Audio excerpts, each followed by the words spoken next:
Hello, this is Phil Chenevert.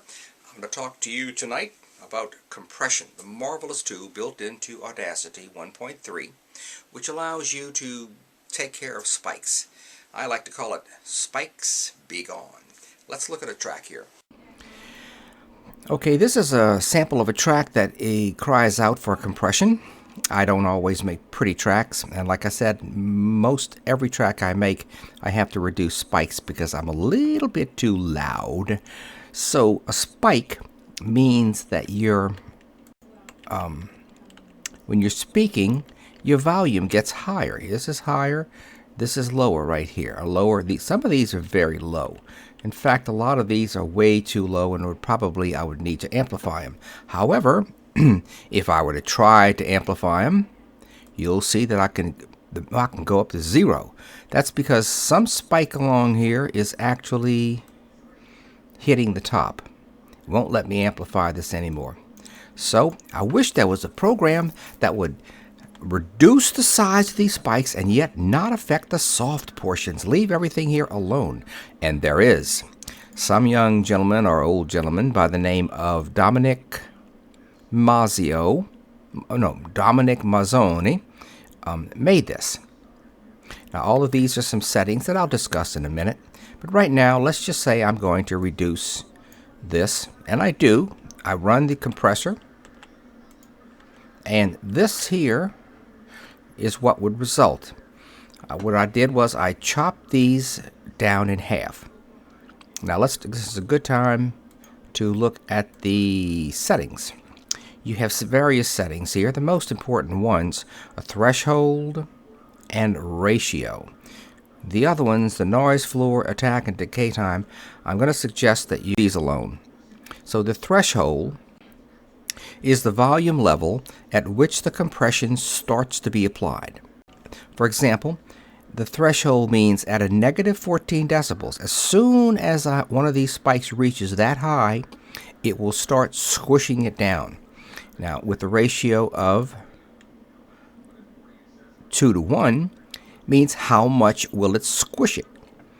Where ratio of 2:1 means that it will cut it in half above that threshold level. Instead of being that tall, it will cut that thing in half. If I were to set it to 3:1, it would make it 1/3 as strong. If I were to move it all the way up to 5, size of the spike above 14 decibels would be reduced to 1/5 of the size it is. That sounds simple. In fact, let's take a peek at that. Here is an example of, here we go right here. This here is an example of 1/5. Now you may say that there's not very big difference here, and I agree with you. This is why I usually use 2:1, and if I don't like it, I just reduce them again. Okay, so that's two things. Let's talk about the effects again. The compressor settings. I recommend anywhere between 12 decibels and 20 decibels. That's what the experts recommend, actually. From experience, I like 14, negative 14. Noise floor, just leave it at negative 40. Ratio, you can use whatever you find comfortable. Like I said, I usually use 2:1. A lot of people would like 5:1. Attack and decay time, I'm not going to really discuss right now, except to recommend that you accept what's there. There's a 0.2 seconds here and 1 second here, because that's as small as you can get. These are my recommendations based on nothing but a good experience with them. Absolutely no expertise whatsoever involved. The last thing to talk about is this makeup gain for 0 decibels after compressing. I never click that, but if you would want to, this allows you to reduce the size of your spikes and then tells the program to run the maximum volume increase it can do. Let's look at what happens. This is an example here of the same track reduced by 5 and then expanded to the maximum value.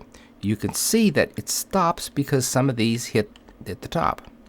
Now this is a lot louder than this original track over here. And for the very last thing to talk about here is the compression based on peaks. I never checked that out. If you would care to do some research, you may find out that it's a very useful thing, but I don't use it. That is the compressor tool. I run almost all of my tracks through it to kind of bring those spikes down so that in case I need to amplify it, I have a lot more room here to amplify. And it also makes it look nice and neat, which doesn't count for very much, but I like it. Thank you. Please keep recording for Librivox, and the compressor tool can be your friend. And that, ladies and gentlemen, is the Compressor Effect. A wonderful tool for you to use in addition to noise cleaning. Well, that's all the time we have for today, boys and girls. And remember, get your mom's and dad's approval before using Audacity. And squishing can be your friend. Bye-bye.